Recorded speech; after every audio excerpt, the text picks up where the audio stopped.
Mesdames les adjointes à la maire de Paris, chère Hélène, chère Laurence, monsieur le député, cher Buntan, merci d'être parmi nous.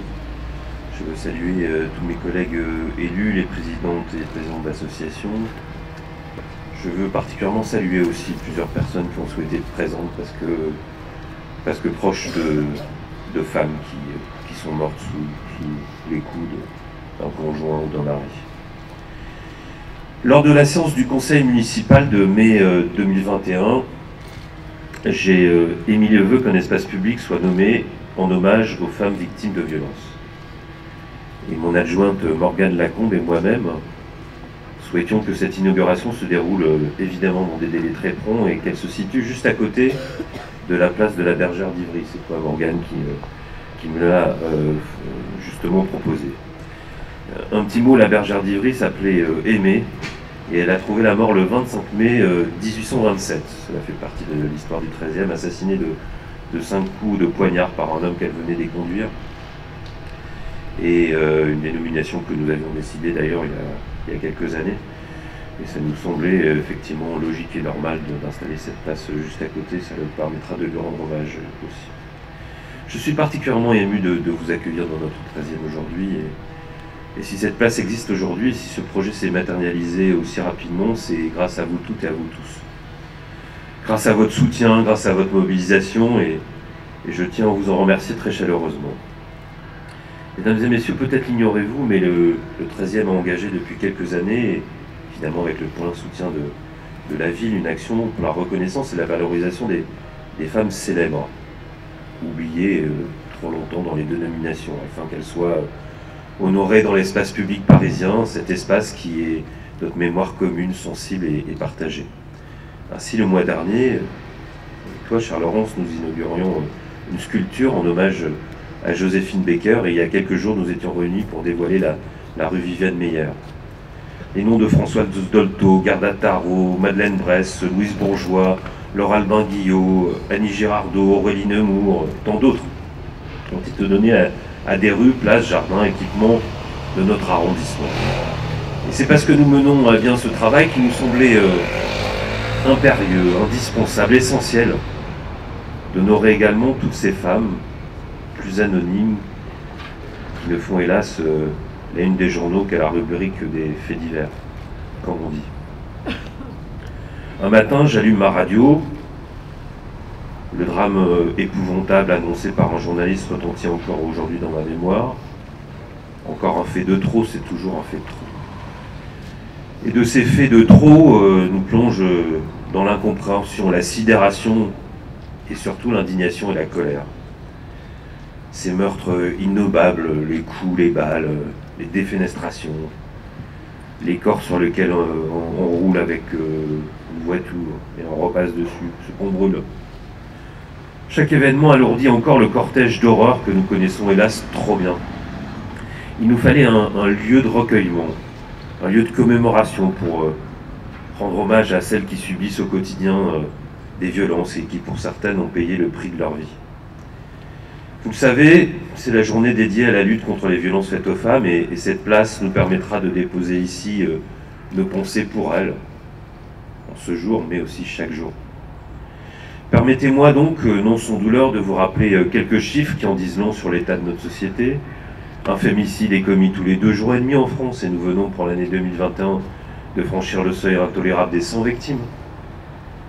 L'année 2021 n'est pas encore terminée.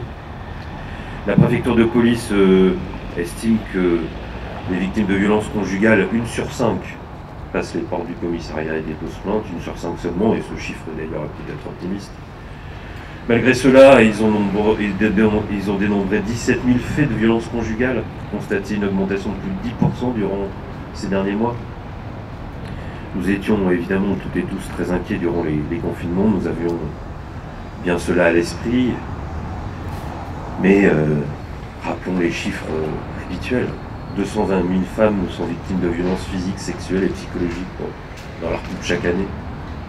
Quant au nombre de femmes victimes de viol ou de tentatives de viol, il est estimé à 94 000 par an. Alors tout cela sont des chiffres, mais ce sont des personnes qui souffrent, qu'ils soient médiatisés ou qu'ils ne dépassent pas les limites du huis clos familial, ces drames existent dans tous les milieux, nous le savons. Nous inaugurions il y a 2 jours au commissariat du 13e avec le commissaire Scalini ici présent, un process permettant aux victimes de pouvoir porter plainte dans les lieux tiers sans passer par le commissariat, parce qu'on sait que le passage au commissariat est parfois difficile. Je ne parle pas de l'accueil qui lui est fait, qui posait aussi problème, mais qui pose parfois encore problème. Le 3e sera un lieu d'expérimentation, parce que nous avons été choisis pour notre engagement. Cela va évidemment dans le bon sens, mais ne serait-il pas d'aller plus vite, plus fort? Nous tentons, nous essayons très humblement de trouver à notre niveau des solutions, de mettre en place des outils afin de lutter contre ce redoutable fléau. La ville de Paris agit évidemment quotidiennement en faveur de la lutte contre les violences faites aux femmes, notamment par le soutien aux associations dédiées ou encore l'installation de lieux d'hébergement, et nous en avons dans le 13e, mais aussi par la mise en place d'outils de sensibilisation comme la distribution massive de violentomètres dans les établissements scolaires, ou encore l'opération Sac à pain que nous avons évidemment relayée pour aller au plus près évidemment des habitants. Hélène vous en parlera mieux que moi, mais pour ma part je souhaite tout particulièrement mettre en lumière le très important réseau d'associations et de bénévoles qui œuvrent chaque jour pour mettre fin à ces violences. Bon nombre de ces précieux partenaires sont parmi nous aujourd'hui et je souhaite saluer votre force, votre détermination et votre engagement.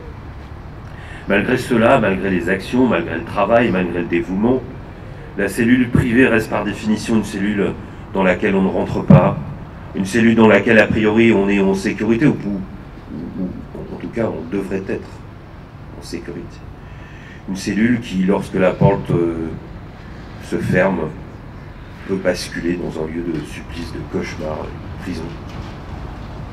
Et malgré nos actions, le nombre effroyable des victimes continue de croître, en tout cas il ne décroît pas. Alors rassemblons encore nos efforts, luttons encore plus fort ensemble dans la solidarité et la dignité, parce que ces drames nous concernent tous, ces drames qui constituent l'une des violations des droits de l'homme les plus répandues, mais aussi les plus intolérables dans le monde. Luttons sans faille, sans cesse, contre ce continuum de violence, résultat de l'héritage d'une culture patriarcale, d'une construction mentale selon laquelle certains hommes se sentent légitimes sans doute lorsqu'ils violentent une femme. Cette inauguration est évidemment très symbolique, mais je pense très importante, et j'espère qu'elle se dupliquera, c'est un peu l'idée que nous portons. C'est pour nous l'occasion de nous retrouver, de nous souvenir, mais aussi de crier, de hurler, de pleurer, de réfléchir, de nous recueillir. Et d'évoquer aussi, évidemment, toutes les violences subies au quotidien par des femmes. Pour ce faire, nous avons souhaité associer l'association Cartooning for Peace à cet événement. Merci Morgane, merci Catherine. C'est pourquoi nous avons monté une exposition en collaboration qui sera visible jusqu'au mois de mars. C'est aussi ce que nous inaugurons ce matin. Elle a pour objectif de sensibiliser tous les publics aux violences de toute nature que subissent les femmes au quotidien. Et si nous avons décidé de faire appel au dessin de presse pour illustrer ce sujet, c'est aussi que le 13e a un lien particulier avec les dessinateurs de presse, avec ceux de Charlie bien sûr, mais aussi avec les jeunes talents auxquels nous donnons leur chance grâce au trophée Presse Citron BNF porté par l'école Estienne. Qui mieux que les dessinateurs de presse peuvent traiter d'un sujet aussi grave en glissant parfois une once de légèreté pour mieux sensibiliser? Qui mieux que les dessinateurs de presse peuvent défendre la liberté d'expression? Qui mieux que les dessinateurs de presse peuvent comprendre l'injustice et la barbarie? Je tiens donc à remercier CAC, le président de l'association Cartooning for Peace, pour son engagement à nos côtés. Et avant de lui laisser la parole, je tiens tout simplement à vous assurer de mon inaltérable soutien, en espérant avec force un avenir meilleur pour vous toutes, mesdames, un avenir fait de sérénité, d'égalité et de liberté. Merci à vous. Mesdames et messieurs, bonjour. Je suis donc CAC, à l'état civil Patrick Lamassoure, dessinateur de presse pour le quotidien qui s'appelle L'Opinion.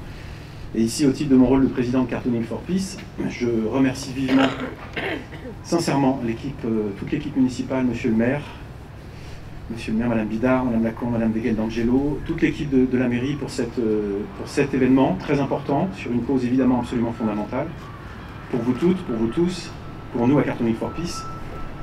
Juste en un mot, pour ceux et celles d'entre vous qui ne connaîtraient pas l'association, Cartooning for Peace, une association internationale de dessinateurs de presse, 250 dessinateurs, 70 pays, qui a été créée par Plantu en 2006, à la suite de la fameuse série de publications des dessins du prophète, qui avait provoqué, vous vous souvenez, un émoi international, donné lieu à une grande conférence à l'ONU avec Kofi Annan, et donné l'idée à Plantu de créer cette association pour, à partir du dessin de presse, le montrer, mieux le faire comprendre, mais aussi l'utiliser, et c'est peut-être encore plus important que de le promouvoir, mieux l'utiliser pour parler des sujets fondamentaux de nos sociétés, en particulier de tout ce qui a trait aux droits de l'homme.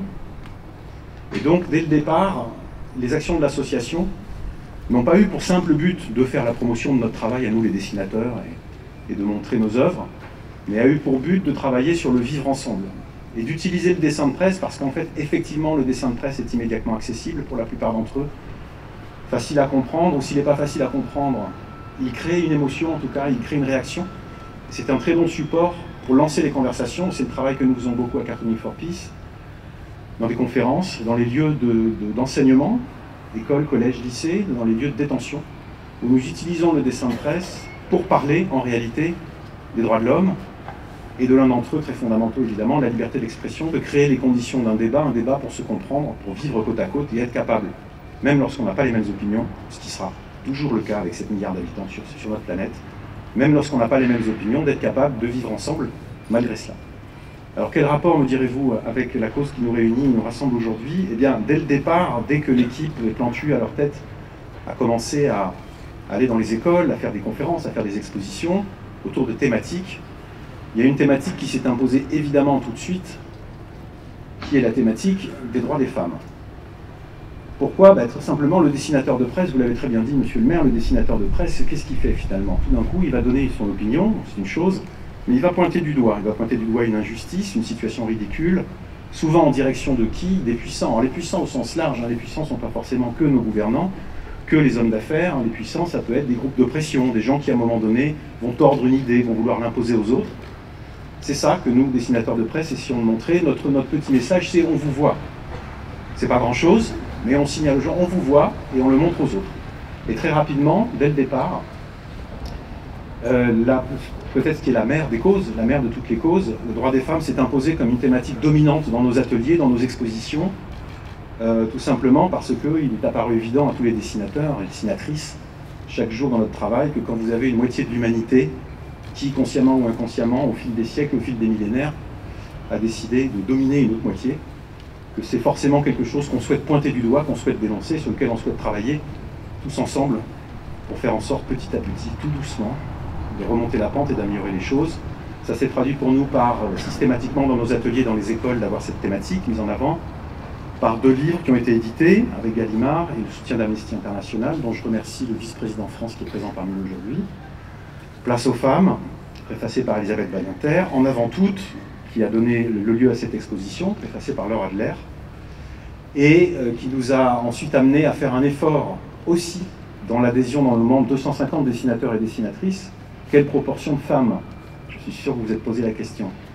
Elle est faible, mais elle est bien supérieure à la proportion de notre profession. Dessinateur de presse, pour une raison que j'ignore totalement, est une profession dans laquelle il y a une archi-majorité d'hommes. Il doit y avoir 5% de femmes à peu près. Mais dans l'association, on est à 15%, donc on est assez content parce qu'on fait un véritable effort pour avoir davantage de dessinatrices et qu'elles nous apportent aussi leur regard, leur contribution, leur humour sur l'ensemble de ces sujets. Et puis aussi, c'est notre manière en ce moment, vous l'avez peut-être remarqué, depuis le mois d'avril, Plantu a pris sa retraite, en tout cas du journal Le Monde, pas pour le reste.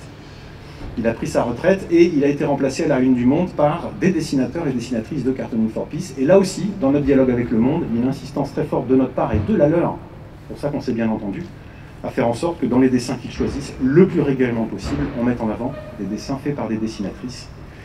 Dessinatrices dont je voudrais citer quelques noms. Je vais citer le nom de celles qui sont dans cette exposition, même si vous aurez vu qu'on a pris soin d'avoir aussi des dessins de dessinateurs. Des dessinatrices comme Aden, comme Catherine Bonnet, qui nous fait l'honneur de sa présence, qui est ici, que je remercie. Salut Catherine, bienvenue. Comme Bénédicte, dessinatrice suisse, comme Cécile Bertrand, comme Nardi, grande dessinatrice italienne, qui a 2 dessins dans cette exposition. Vous verrez, elle a un talent inouï. Elle fait des dessins, pour le coup, vraiment universels, puisqu'ils sont sans texte, ce qui facilite la compréhension pour le public étranger.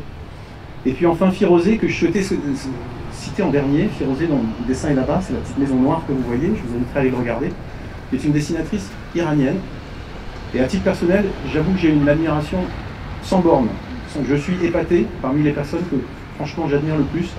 Ce sont nos membres dessinatrices qui vivent dans des pays où, laissez-moi vous dire, c'est encore plus compliqué que chez nous, ici, d'être capable de faire un dessin, en particulier sur la cause féminine, de le publier, de le mettre en avant, dans des pays où cette cause est encore moins bien défendue que chez nous. C'est un euphémisme. Et je trouve que les Willis from Tunis en Tunisie, les Ala Satir au Soudan, les Yémi en Éthiopie, etc., je ne vais pas vous faire toute la liste, ces dessinatrices, pour moi, sont des héroïnes, honnêtement, qui sont capables de porter ces causes en restant dans leur pays et en le faisant souvent au risque de leur vie. Et donc c'est très important pour nous de montrer leur travail ailleurs, de leur montrer, que ce soit ici, dans un lieu public, que ce soit à la une du journal Le Monde, de leur montrer qu'elles sont entendues, elles sont vues, elles sont lues, et qu'on est là avec elles pour travailler sur l'ensemble de ces sujets. Donc l'aboutissement, un des aboutissements de ce travail, c'est ce que nous faisons aujourd'hui, et je voulais vous remercier. On est très fiers, ça faisait longtemps qu'on souhaitait travailler avec votre arrondissement, qui est un arrondissement qui laisse une belle place aux arts graphiques aussi, notamment les arts graphiques dans la rue. Et pour nous, c'est quelque chose que nous n'avons pas souvent l'occasion de faire, et donc je pense que c'est très important d'avoir cette occasion de faire des expositions publiques, gratuites, extérieures, disponibles pour tous. C'est non seulement l'accès à la culture, mais c'est aussi une manière pour nous de faire ce qui nous semble être le fondamental de notre action. Quand on veut changer des mentalités, on sait très bien qu'il y a des discours, il y a des impulsions, il y a des initiatives, mais en fait c'est chacun d'entre nous, chacune et chacun d'entre nous, sur ce sujet plutôt chacun d'entre nous, qui doit changer sa mentalité, sa construction mentale.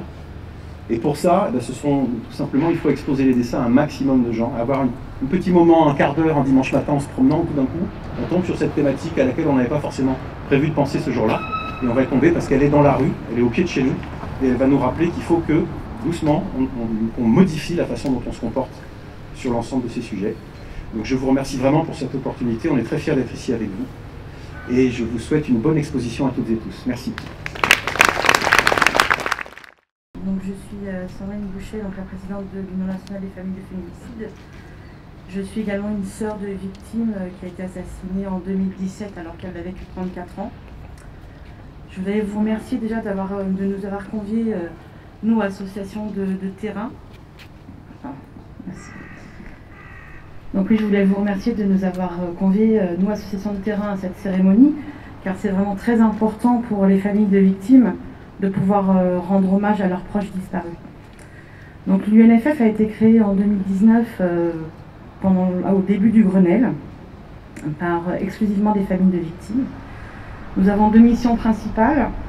La première mission, c'est la prévention, qui se met en place par l'accompagnement, par le soutien des pairs, par des conseils personnalisés en matière juridique ou en matière administrative. Nous collaborons également avec des spécialistes en psychotrauma vers qui nous pouvons orienter les familles, parce qu'à ce jour, il n'y a malheureusement rien qui est mis en place pour les familles. On est vraiment laissés seuls face à ce drame.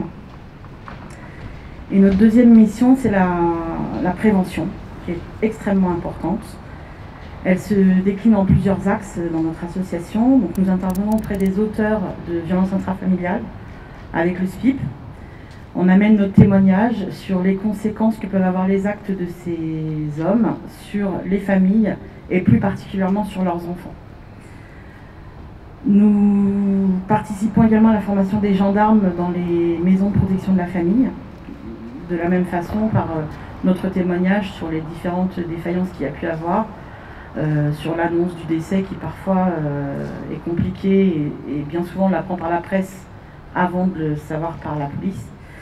Voilà, donc on intervient comme ça. Et enfin, nous intervenons dans les médias, par nos témoignages, et nous sensibilisons de cette façon-là le plus grand nombre. Et de ces témoignages nous ont amenés à créer une branche Femmes en danger, puisque bien souvent, des femmes, en nous entendant raconter les histoires de nos victimes, se sont reconnues dans des situations qu'elles pouvaient avoir subies ou subissaient encore. Et du coup, ces femmes, nous les écoutons, nous les conseillons et bien évidemment, nous les orientons vers des associations bien plus spécialisées que nous, comme par exemple la FNSF, présidée par Françoise Brier. Et pour le dernier axe de notre association, je vais laisser la parole à ma collègue Christine.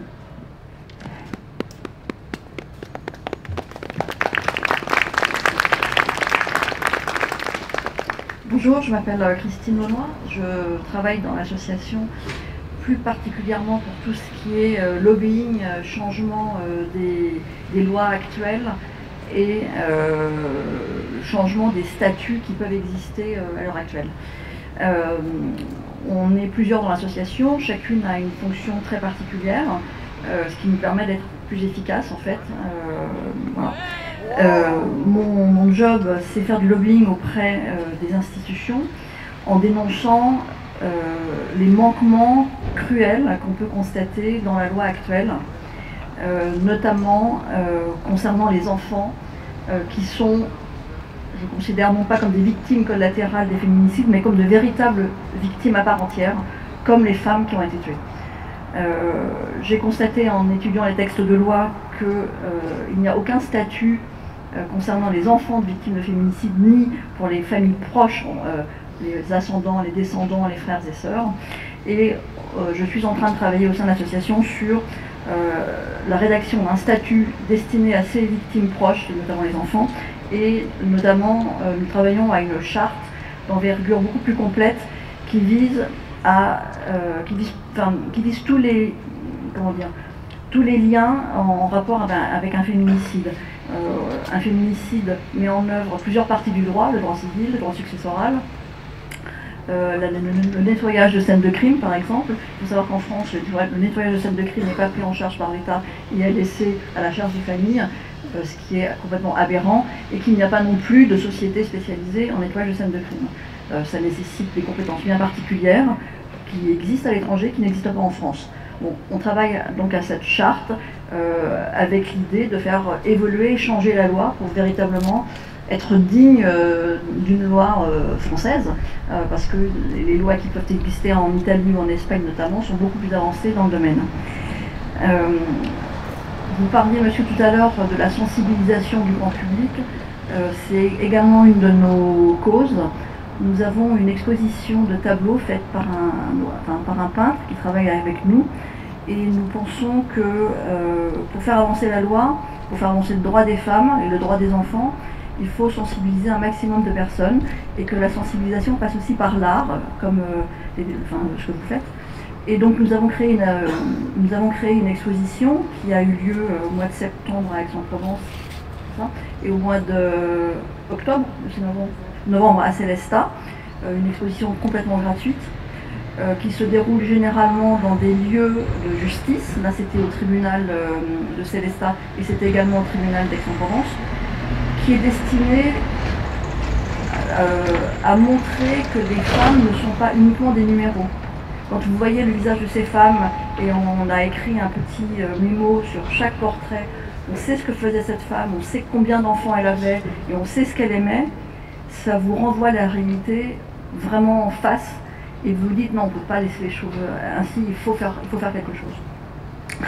En conclusion, très heureuse d'être ici, parce que ce genre de cérémonie nous permet d'accélérer le débat et de le mettre sur la place publique et de vraiment conscientiser tout le monde, parce que c'est tous ensemble qu'on pourra faire changer la loi et faire progresser l'égalité femmes-hommes, et faire en sorte qu'il y ait de moins en moins de violences conjugales. Ce qu'on constate malgré tout au sein de l'association, on est aujourd'hui à 102 féminicides. Le chiffre de 2020 était de 102, donc on va dépasser ce chiffre à la fin de l'année, c'est évident. Malgré les promesses qui ont été faites par M. Macron en début de quinquennat, de faire de la cause des féminicides et de faire de la cause des violences intrafamiliales une grande cause du quinquennat, on constate que le nombre de féminicides pendant le quinquennat est exactement le même que le nombre de féminicides durant le quinquennat précédent. Donc malgré la médiatisation qu'on peut avoir, rien ne change en fait. Donc ça veut dire que le débat n'est pas suffisamment porté sur la place publique par suffisamment d'acteurs, ou que les actions sont trop dispersées en fait. Il faudrait vraiment une réelle volonté publique, politique, enchaînant tous les acteurs pour faire évoluer les choses. On constate aussi que l'argent manque. Il y avait un article hier dans Le Monde sur le personnel judiciaire et il n'y a pas assez de juges, il n'y a pas assez de magistrats qui sont formés. C'est indispensable. Donc j'espère que ce genre de réunion comme aujourd'hui va pouvoir faire évoluer les choses, et notamment le plus on en parlera dans la presse, le mieux ça sera. Voilà, merci beaucoup. Monsieur le maire du 13e arrondissement, cher Jérôme Koumé, ainsi que je salue tes adjoints et adjoints, je te remercie d'entrée de jeu pour l'excellent discours que tu viens de prononcer devant nous, et puis évidemment pour avoir l'idée de cette place en hommage aux femmes victimes de violences, aux femmes victimes de féminicide. Monsieur le député Bondan, merci d'être avec nous, mesdames et messieurs les élus, chère Laurence Patrice, madame l'adjointe à la maire de Paris en charge de la mémoire, mesdames et messieurs les conseillers de Paris et les conseillères de Paris, mesdames et messieurs les représentantes et représentants d'associations, merci particulièrement à l'Union nationale des familles de féminicide d'être à nos côtés. C'est un honneur.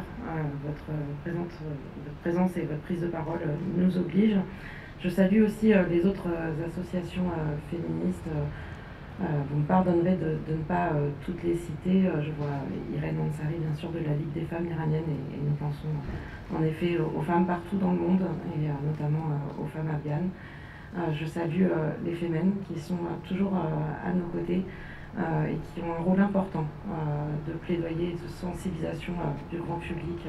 Merci beaucoup d'être toujours aussi à nos côtés et de nous alerter, d'alerter l'ensemble de la population et des pouvoirs publics dans la lutte contre les violences faites aux femmes et dans la lutte contre les féminicides.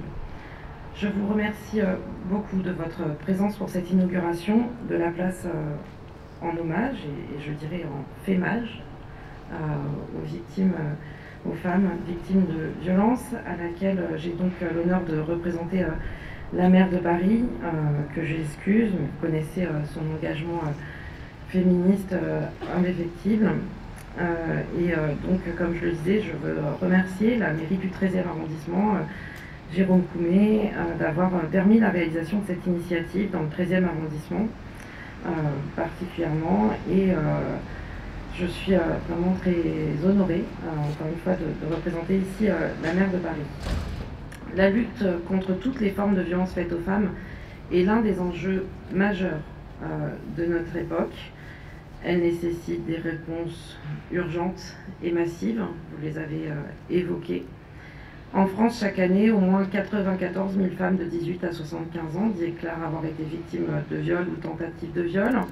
Et ce sont près de 213 000 femmes qui sont victimes de violences par leur conjoint ou ex-conjoint. Lundi dernier, le 102e féminicide de l'année a été recensé par le collectif Féminicide par conjoint ou ex-conjoint. 102 féminicides que nous n'oublions pas, et je crois moi aussi très important de nommer ces femmes partout, toujours, tout le temps, de ne pas les oublier, qu'elles ne sont en effet pas des numéros.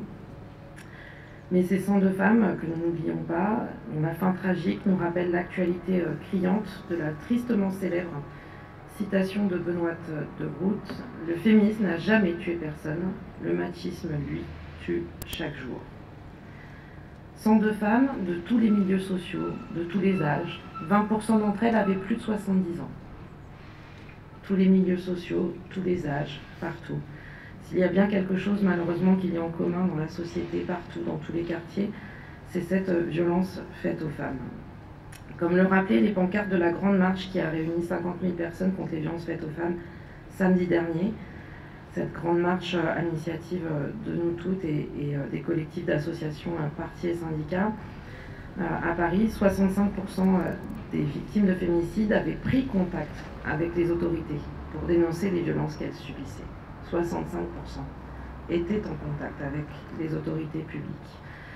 Ces chiffres, déjà nécessairement en deçà de la réalité, sont des illustrations des dysfonctionnements inacceptables qui persistent dans la prise en charge des femmes victimes de violences, et cela, malgré des annonces qui se sont multipliées ces dernières années, une importante communication faite autour de fléaux, une importante mobilisation qui vient des associations féministes qui ont porté cette revendication d'un Grenelle, qui ont porté ces mobilisations et qui, grâce à elles, ont déjà fait partager publiquement ce terme de féminicide.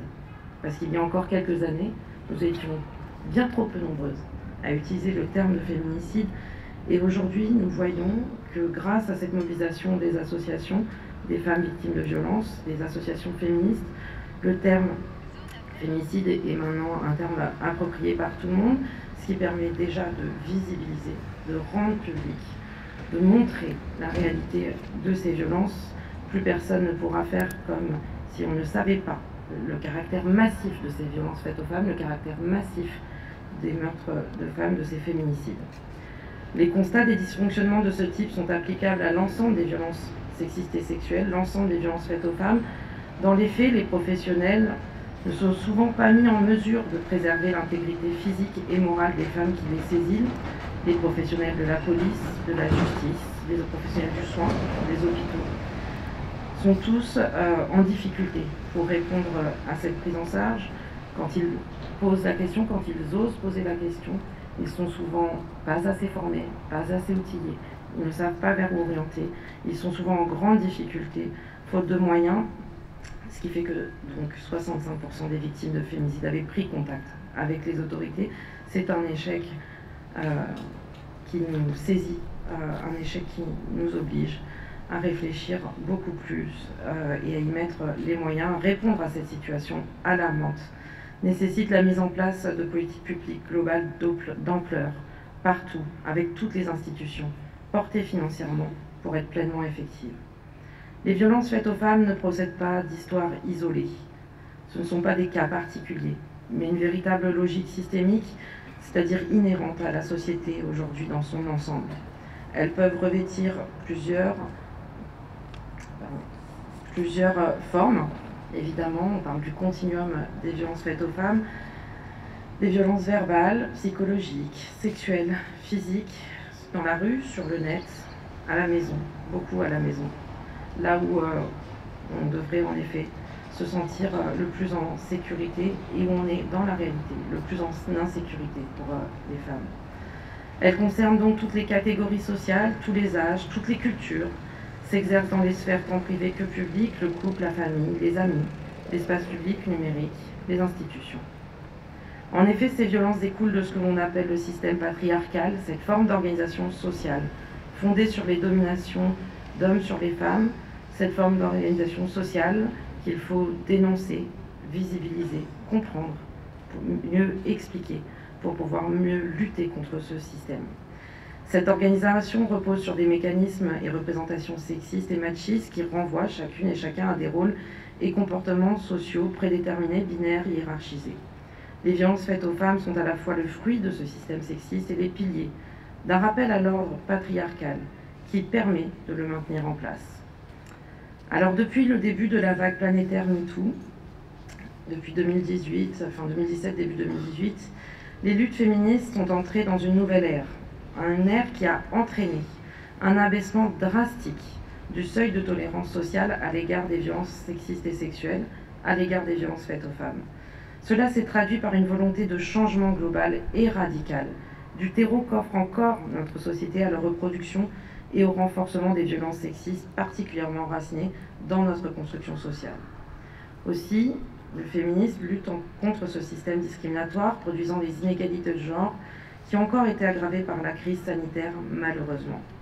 Les femmes ont été surexposées aux pertes d'emploi, aux pertes de revenus, à la précarité, à la dépendance financière, aux inégalités domestiques, avec une explosion de la charge mentale. Elles ont été surexposées pendant les confinements aux violences intrafamiliales.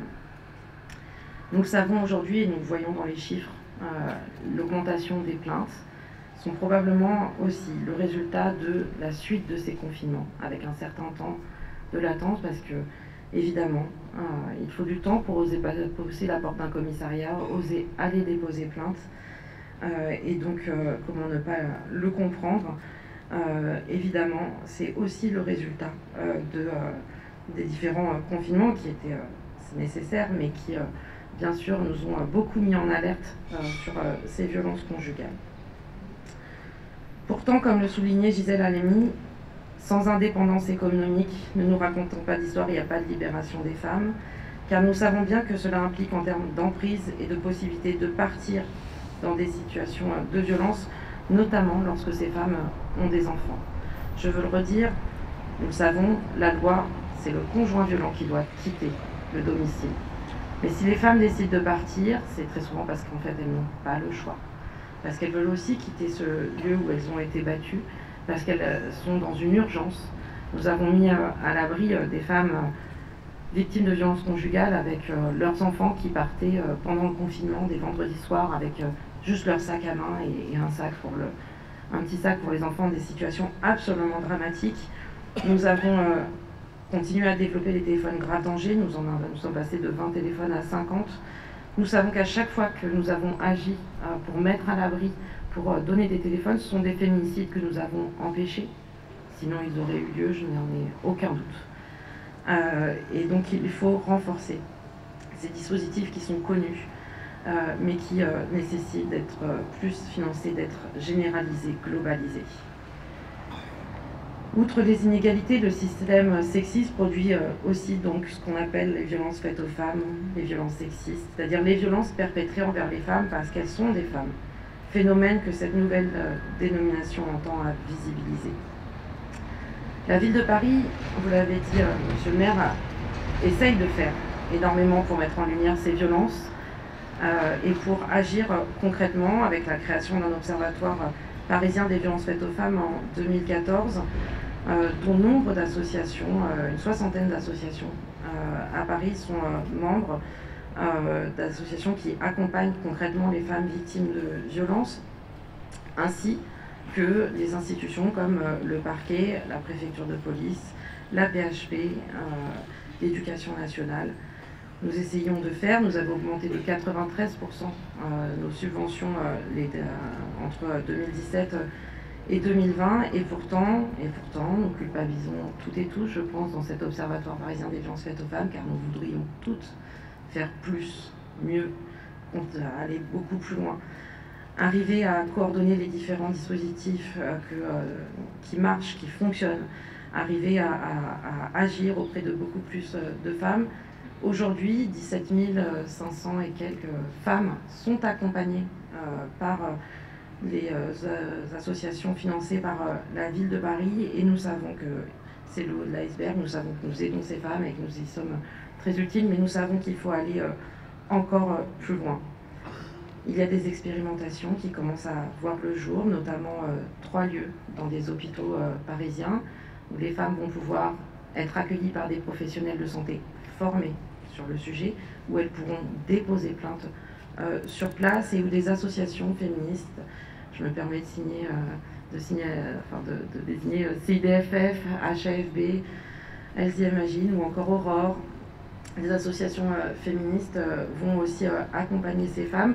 3 lieux, dont un à la Pitié-Salpêtrière, près d'ici, à Bichat, et à l'Hôtel-Dieu, où il y a les unités médico-judiciaires. Donc nous faisons, et nous voudrions faire tellement plus, il va falloir faire tellement plus. C'est une obligation, nous le devons aux victimes de féminicide, nous le devons à leurs familles, à leurs proches, à leurs enfants. Nous devons agir de partout.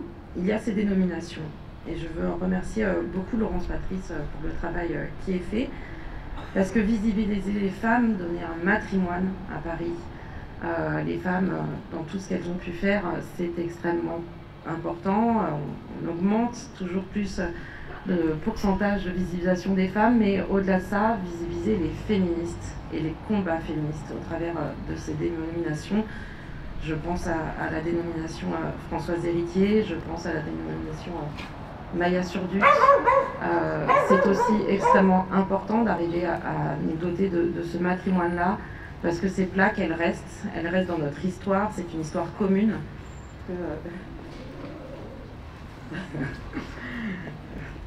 C'est une histoire, c'est atypique hein, d'être perturbé par... Je le disais, ces plaques d'association en hommage aux femmes, aux féministes, à leur combat.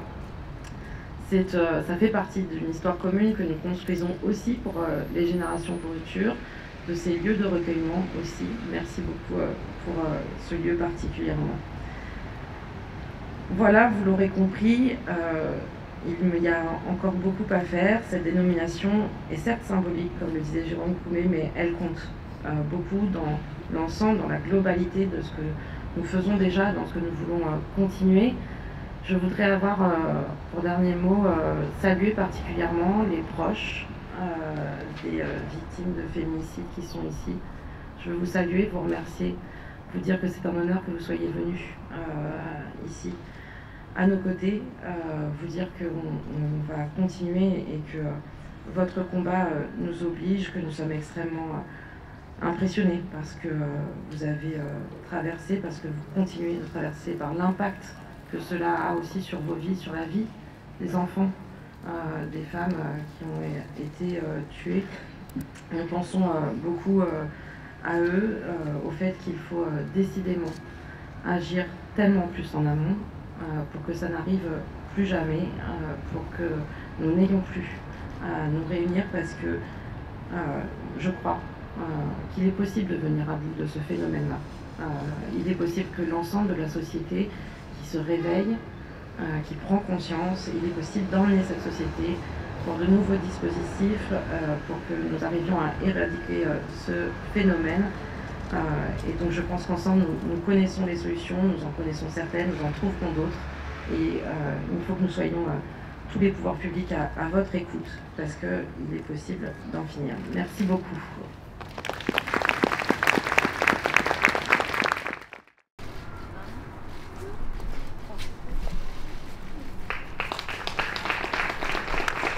Place en hommage aux femmes victimes de violences.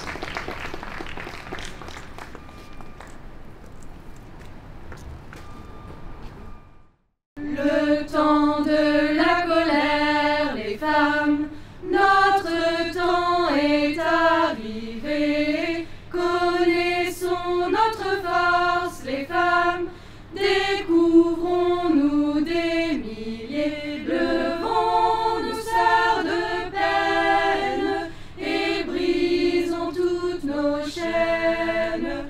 Debout, debout, debout.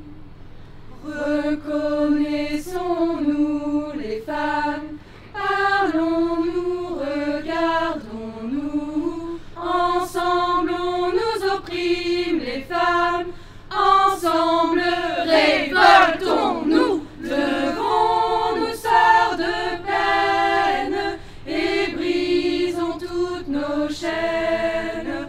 Debout, debout, debout.